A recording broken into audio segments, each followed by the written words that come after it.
साथियों, आज का वीडियो जो है वो आत्मा की शक्तियों को जागृत करने की शिक्षा जो कि हमको परमात्मा से मिल रही है, इस पर आधारित है।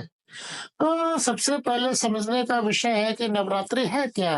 नवरात्रि का अर्थ होता है कि रात्रि अर्थात अज्ञान। तो रात्रि एक वर्ड जो है वो अज्ञानता के रूप में कहा गया है, अंधकार के रूप में कहा गया है, बुराइयों के रूप में कहा गया है और अस्मिता के रूप में कहा गया है।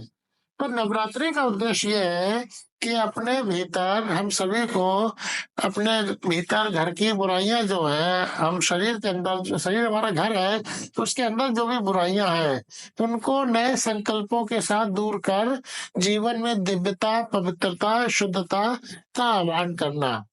तो देवियों का जागरण का अर्थ है कि अपनी शक्तियों का जागरण करना, देवियों को याद कर।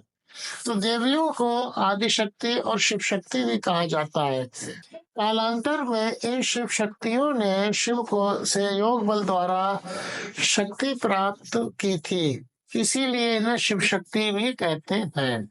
संसार में जब अज्ञानता की रात्रि छा जाती है तब परमात्मा आत्मा की शक्तियों को जागृत कर अंधकार को समाप्त कर ज्ञान का प्रकाश फैलाते हैं। वर्तमान समय में यही परिवर्तन का काल चल रहा है। परमात्मा धरती पर आकर आत्माओं की शक्तियों को पुनः जागृत करने की शिक्षा दे रहे हैं। हमारे समाज में नारी को देवी का रूप माना जाता है, लेकिन आज समाज एक और नवरात्रि के रूप में देवियों की पूजा करता है और दूसरी ओर देवियों के वास्तविक स्वरूप नारियों का अपमान करता है। कितना कंट्राडिक्शन है। भारत की परंपरा में नारी का स्थान सर्वोच्च है। नवरात्रि का वास्तविक अर्थ है कि केवल 9 दिनों तक ही नहीं बल्कि सदा नारी शक्ति का सम्मान करना चाहिए। हम जितना सम्मान 9 देवियों को देते हैं उतना ही सम्मान हमें अपनी माताओं बहनों का भी करना चाहिए। तभी देवी माँ प्रसन्न होकर हमें अपने आशीर्वाद से माला माल कर देंगे। जगदम्बा सरस्वती और लक्ष्मी को भी समझने की आवश्यकता है। माया पर विजय प्राप्त करके जगदम्बा सरस्वती आदि शक्तियों ने विश्व का चक्रवर्ती स्वराज्य पाया है। इसीलिए वर्ष में एक बार नवरात्रि के पश्चात विजयदशमी का त्योहार, जो कि स्त्री और पुरुष के 5 विकारों पर विजय का प्रतीक है, मनाया जाता है।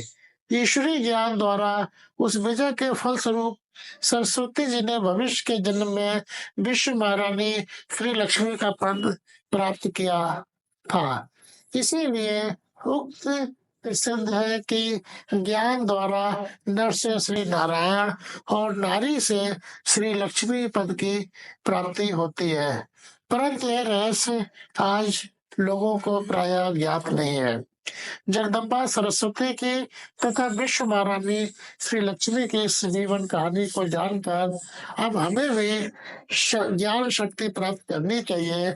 उससे हम भी श्री लक्ष्मी की तरह धन धान्य, शांति आदि प्राप्त कर सकते हैं और इससे हम अपने को और इम्प्रूव कर सकते हैं।